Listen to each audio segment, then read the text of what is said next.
यदि आपने हमारा पिछले वीडियो देखा है तो आप जानते हैं कि हमने लैप्स ब्लू को भुनाया और कहा कि हम अगले रिवर्सकस और ऑटो एम पर काम करेंगे। आज हम इसी वीडियो में इन्हें बनाने जा रहे हैं। हम कुछ गेम अपग्रेड पर भी काम करने जा रहे हैं। हम रिवर्सकस टेक्निक विकसित करके शुरू करेंगे। बस आराम करें और वीडियो देखने का मजा लें।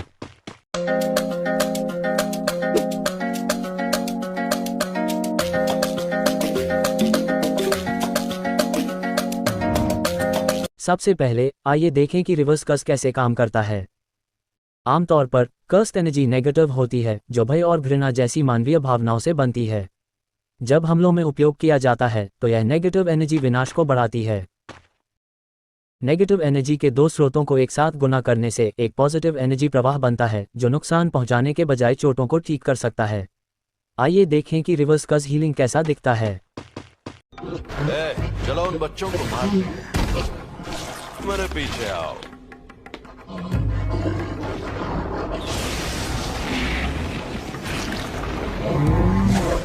बेवकूफ।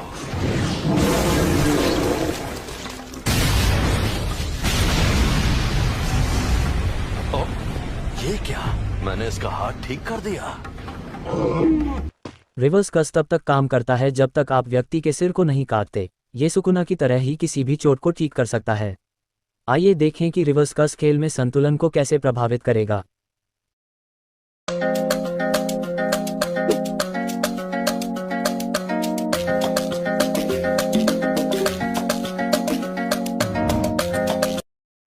खेल अभी भी रिवर्स कस टेक्निक के साथ संतुलित किया जाएगा।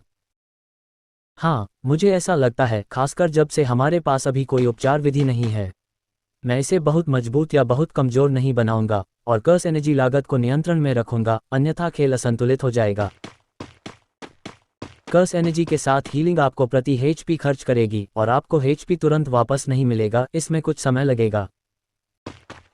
रिवर्स कस तकनीक हील या लड़ाई को जारी रखने जैसी शांत नई रणनीतियों को लाने जा रही है और यह और अधिक मजेदार होने जा रहा है। कमेंट में खेल को संतुलित करने के तरीके पर अपने विचार दें। ठीक है, चलो कैसे रिवर्स कस इंटरफेस और स्क्रिप्ट स्थापित किया जाना चाहिए पर विचार करें।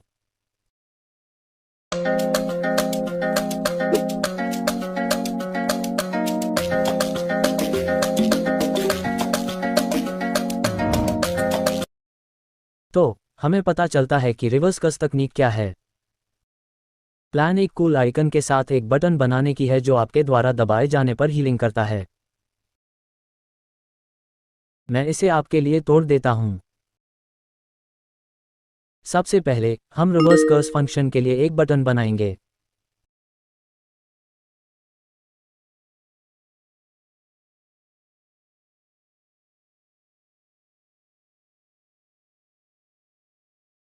कल्पना कीजिए कि यह एक खिलाड़ी है और किसी ने खिलाड़ी को कुछ नुकसान पहुंचाया, जिसके परिणामस्वरूप चोट लगी। अब पुनः उत्पन्न करना शुरू करने के लिए रिवर्स कस बटन दबाएं।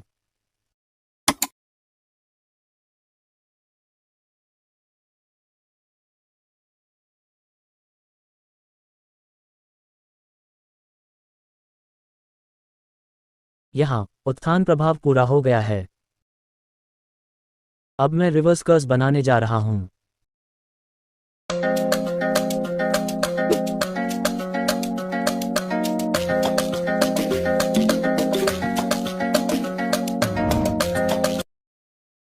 हम रिवर्स कस आइकन डिजाइन करके शुरू करेंगे। टाइम लैप्स देखने का मजा लें।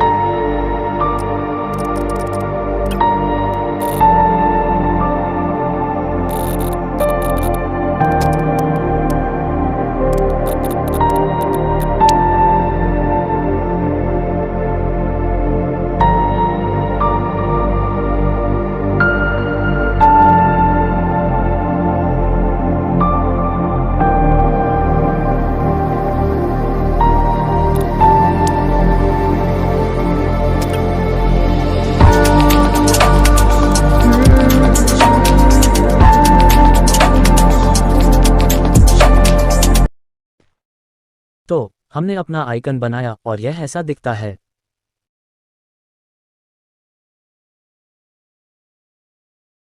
मुझे लगता है कि यह कमाल का लग रहा है, जैसा मैंने सोचा था कि यह होगा।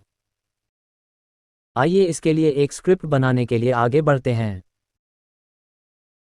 आइए एक विजुअल इफेक्ट के लिए एक स्क्रिप्ट बनाएं जो दिखाती है कि खिलाड़ी पुनः उत्पन्न हो रहा है या नहीं।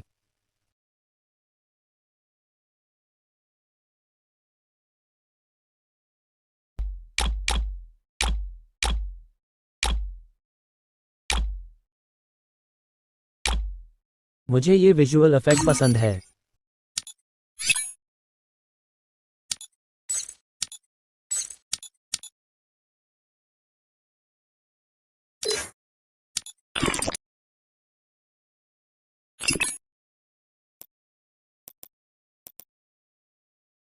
ठीक है, चलो इसे एक परीक्षण दें।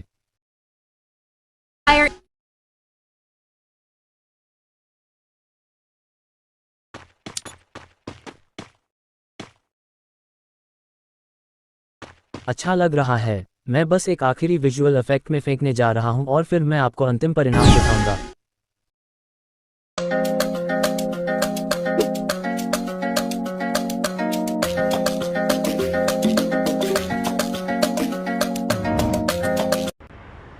इस पर काम करते समय मुझे बहुत सारी समस्याओं का सामना करना पड़ा, जैसे कि विजुअल इफेक्ट खिलाड़ी से चिपक नहीं रहे हैं, विजुअल इफेक्ट बस रुक रहे हैं, और रिवर्स कस बंद होने पर भी नॉन स्टॉप हीलिंग कर रहा है।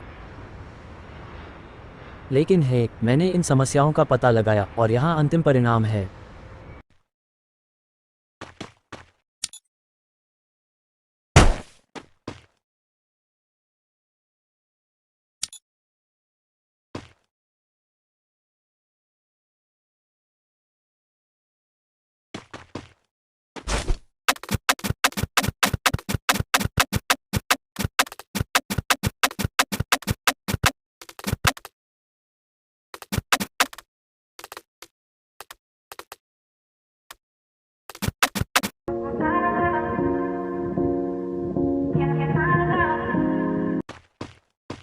सबसे पहले आइए समझते हैं कि ऑटो इम क्या है। ऑटो इम वास्तव में एक कर्स टेक्निक नहीं है, यह एक विशेष क्षमता की तरह है। ये पता लगाने में मदद करता है कि लक्ष्य अपनी कर्स एनर्जी, गति और आकार की जांच करके कितना खतरनाक है। यदि लक्ष्य परिणाम बहुत खतरनाक है तो इसे अवरुद्ध कर दिया जाएगा, लेकिन इसका उपयोग आक्रामक रूप से भी किया जा सकता है, जैसे लक्ष्य पर एम लॉक लगाना और रिवर्सल रेट फायर करना। आइए अब हम ऑटो एम के कार्यान्वयन के बाद खेल के संतुलन पर चर्चा करें।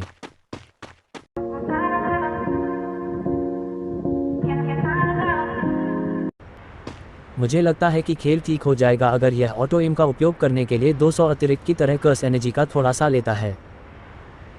इसके अलावा दुश्मन को रिवर्सल रेट से मारना मुश्किल है क्योंकि यह छोटा है, और हॉलो पर्पल के साथ यह इतना बड़ा है कि हम ये भी नहीं देख सकते कि दुश्मन कहाँ है।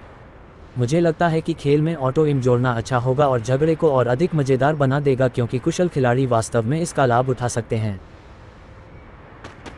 ठीक है, आइए जानें कि हमें इंटरफेस और स्क्रिप्ट कैसे बनानी चाहिए।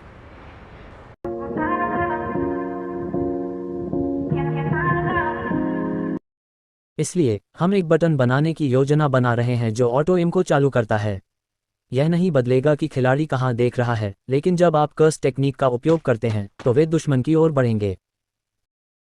यदि हम दुश्मन की स्थिति लेते हैं और उपयोगकर्ता की स्थिति को घटाते हैं तो इसे सामान्य करें, हम ये पता लगा सकते हैं कि दुश्मन का सामना किस तरह से करना है। मैं इसे जल्दी से आपके लिए तोड़ देता हूं। सबसे पहले ऑटो एम के लिए एक बटन बनाते हैं।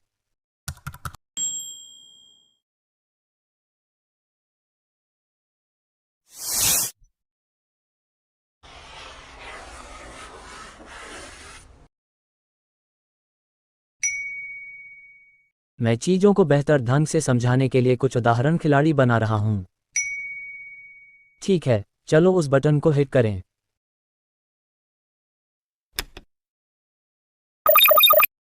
जब आप बटन पर क्लिक करते हैं तो ये दोनों खिलाड़ियों की स्थिति की जानकारी को पकड़ लेता है और इसे वेरिएबल में बदल देता है।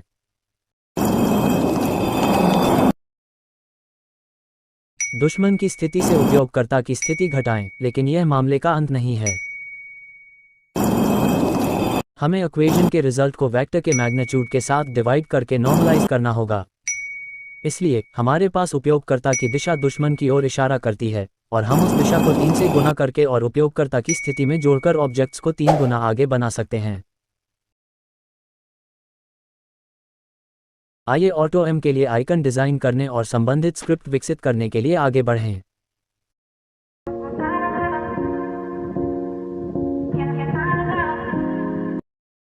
अब जब हमें पता चला है कि ऑटो-एम कैसे बनाया जाता है, तो आइए इंटरफेस पर शुरू करें। मुझे आशा है कि आप टाइम लैप्स देखने का आनंद लेंगे।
आकर्षक लग रहा है ना?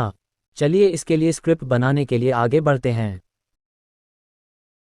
हम वेक्टर एडिशन ब्लॉक से शुरू करेंगे, जो 2 वेक्टर को जोड़ती है।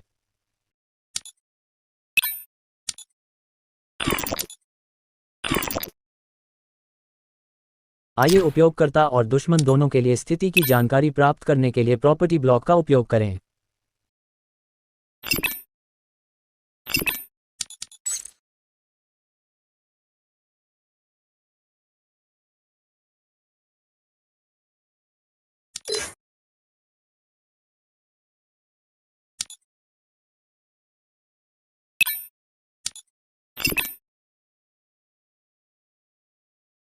हमें ऑब्जेक्ट को एक निश्चित संख्या में आगे बढ़ाने के लिए वेक्टर मल्टीप्लिकेशन ब्लॉक का उपयोग करना होगा।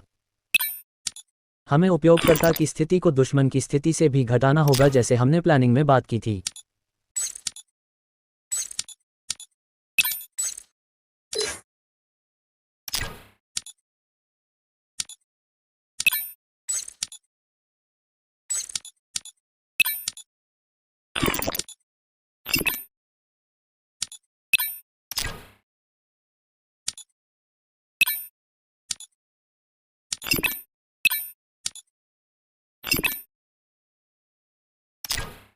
अंतिम लक्ष्य तक पहुंचने के लिए नॉर्मलाइज करना एक आवश्यक कदम है।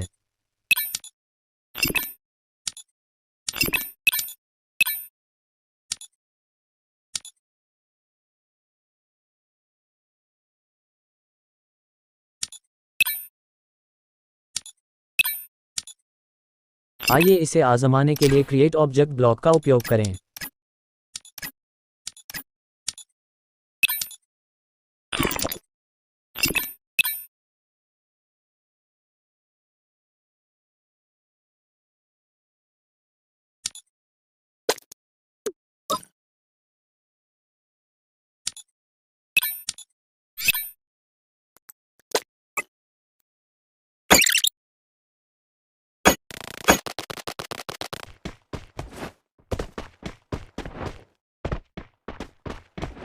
ये काम क्यों नहीं कर रहा है? I need glue wall.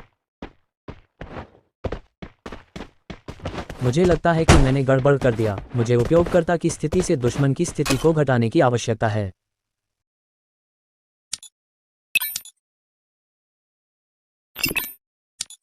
ठीक है, चलो इसे एक और शॉट दें। ये बेहतर है कि फिर से गड़बड़ न करें।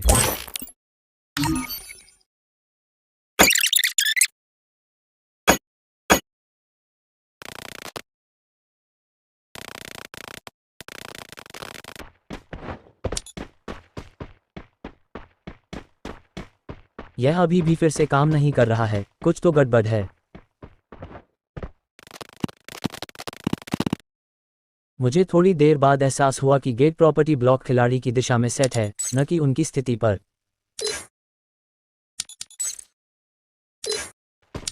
यह अब पूरी तरह से काम करना चाहिए। ओह, मैं पूरी तरह से भूल गया कि मैंने सब्ट्रैक्शन ब्लॉक पर उपयोगकर्ता और दुश्मन के धब्बे को बदल दिया है।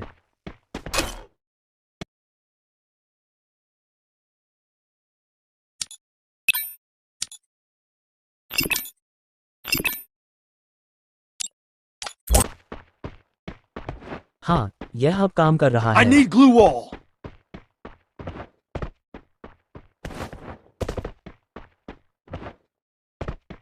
ठीक है, आइए उन परिवर्तनों को करने के बाद अंतिम परिणाम देखें।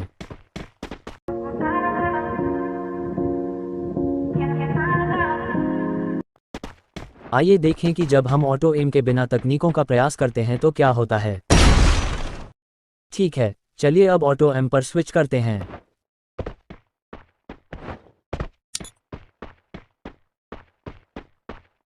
जैसा कि आप देख सकते हैं, रिवर्सल रेट दुश्मन के लिए जाता है, भले ही उपयोगकर्ता उन्हें नहीं देख रहा हो। ओह, मैंने इस शांत फीचर को भी जोड़ा जो दिखाता है कि दुश्मन ने कितना नुकसान उठाया है। मैंने हॉलो पर्पल में भी कुछ उन्नति किए।